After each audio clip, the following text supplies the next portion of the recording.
Sai, Shri Sai Satcharitra, Chapter 23. Chapter 23 describes yoga and onion, Shama cured of snake bite, cholera ordinance broken, and ordeal of Guru Bhakti. Preliminary. In reality, this jiva transcends the three qualities, namely sattva, rajas, and tamas, but being deluded by Maya, he forgets his nature, which is pure consciousness, knowledge, bliss, and thinks that he is the doer and thus entangles himself in endless miseries and does not know the way of deliverance. The only way of deliverance is the loving devotion towards the Guru's feet.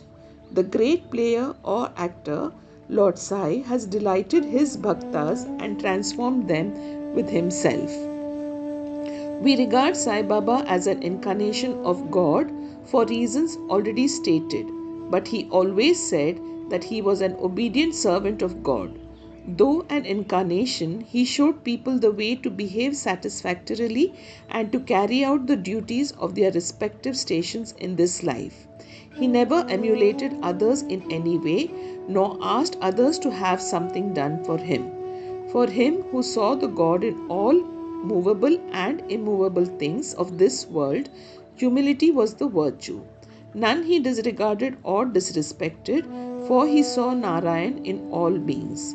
He never said, I am God, but that he was humble servant, and he always remembered him and always muttered, Allah Malik.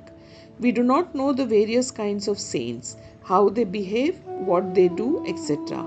We only know that by God's grace they manifest themselves in this world to liberate the ignorant and the bound souls.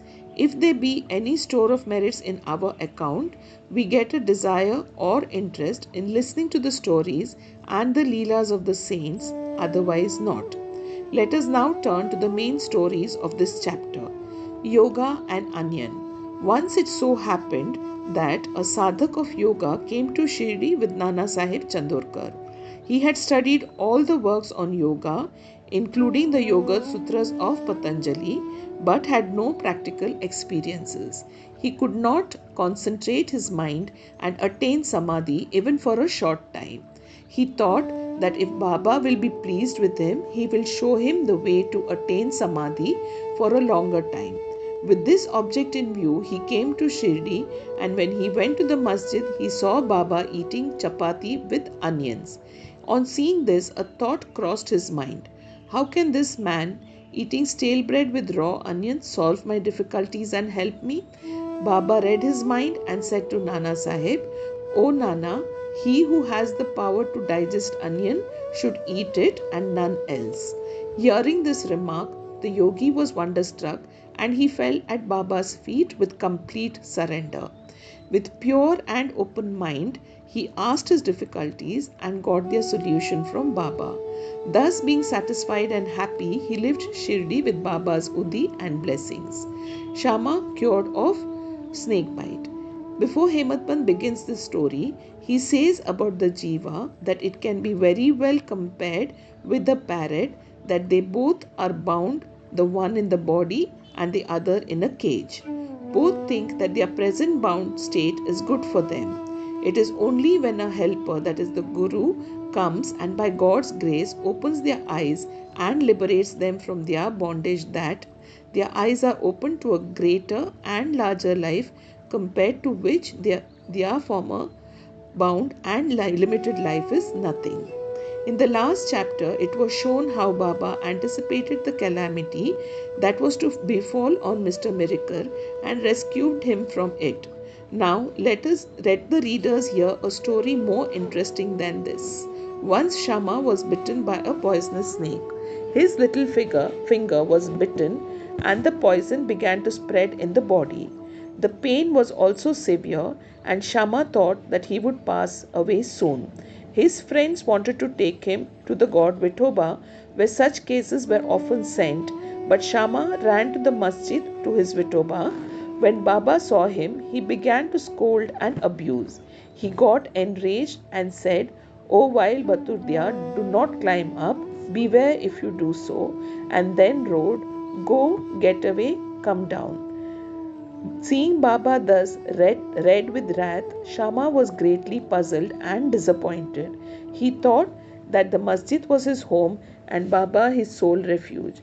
But if he was driven away like this, where should he go? He lost all hopes of life and kept silent. After a while, when Baba became normal and calm, Shama went up and sat near him. Then Baba said to him, "Don't be afraid, don't care a jot. The merciful fakir will save you. Go and sit quiet at home. Don't go out. Believe in me and remain fearless and have no anxiety." Then he was sent home. Immediately afterwards, Baba sent Tatya Patil and Kaka Sahib Dikshit to him with instructions to the effect that he should eat what he liked, should move around in the house, but should in no case lie down and sleep. Needless to say that these instructions were acted upon and Shama got all right in a short time. The only thing to be remembered in this connection is this: the words of Baba, or the 5-syllable mantra, namely go, get away, come down, were not addressed to Shama as it apparently looked, but they were a direct order to the snake and its poison not to rise up and circulate through Shama's body. Like others well versed in mantra shastra, he had not to use any incantation, charged rice or water, etc. His words only were the most efficacious in saving the life of the Shama. Anyone hearing this story and other similar ones will beget firm faith in Baba, and the only way to cross the ocean of Maya is to remember the feet of Baba in the heart. Cholera epidemic. Once cholera was raging violently in Shirdi. The residents were much frightened and they stopped all communication with the outside people. The Panch of the village assembled together and decided upon 2 ordinances as a remedy to check and put down the epidemic. They were: no fuel cart should be allowed to come in the village and no goat should be killed there. If anybody disobeyed these ordinances, they were to be fined by the village authorities and the Panch. Baba knew that all this was mere superstition and therefore he cared a damn for the cholera ordinance. While the ordinances were in force, a fuel cart came there and wanted to enter the village. Everybody knew that there was dearth or scarcity of fuel in the village. Still, the people began to drive away the fuel cart. Baba came to know of this. He came to the spot and asked the cartman to take the fuel cart to the masjid. None dared to raise his voice against the action of Baba. He wanted fuel for his dhuni and so he purchased it.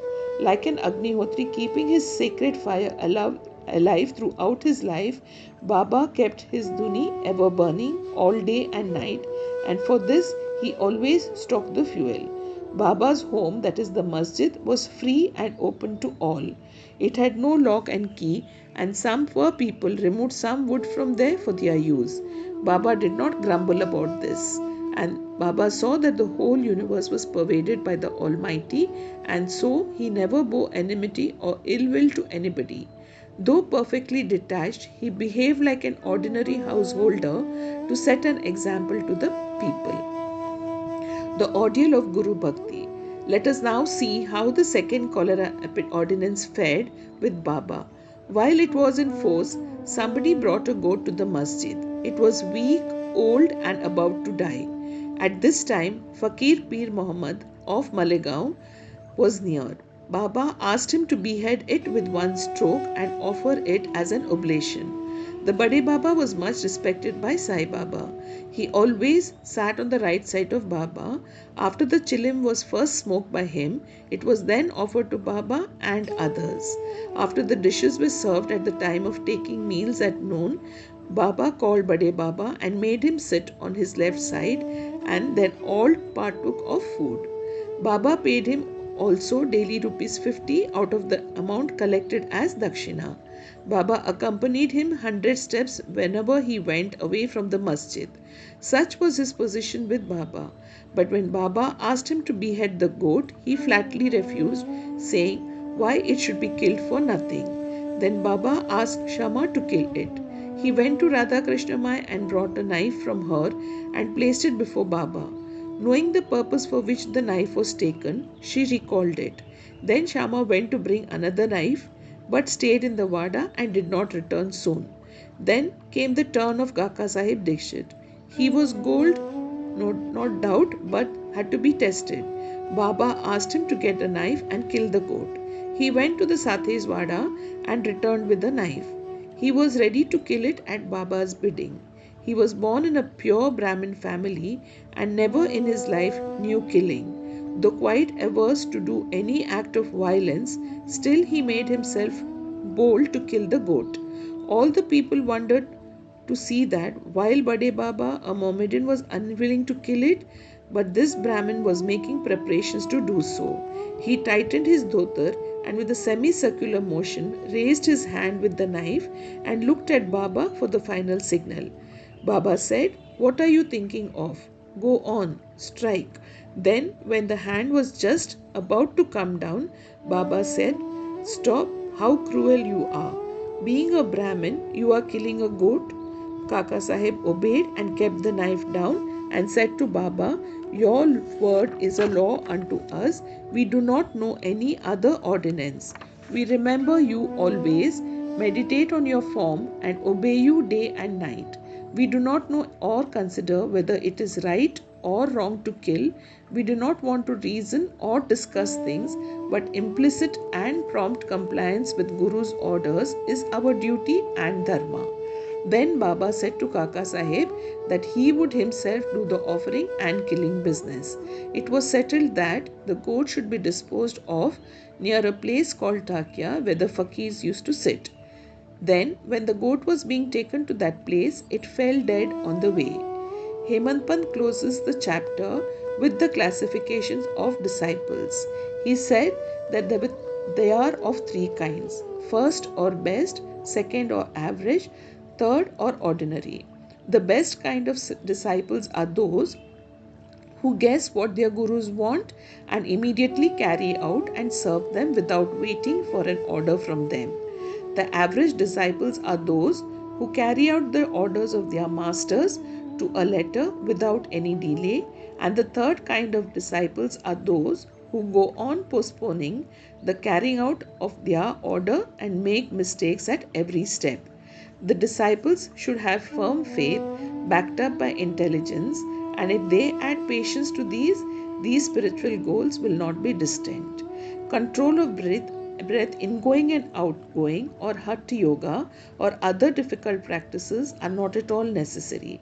When the disciple gets the above mentioned qualities, they become ready for further instructions, and the masters then appear and lead them on in their spiritual path to perfection. Bow to Shri Sai, peace be to all.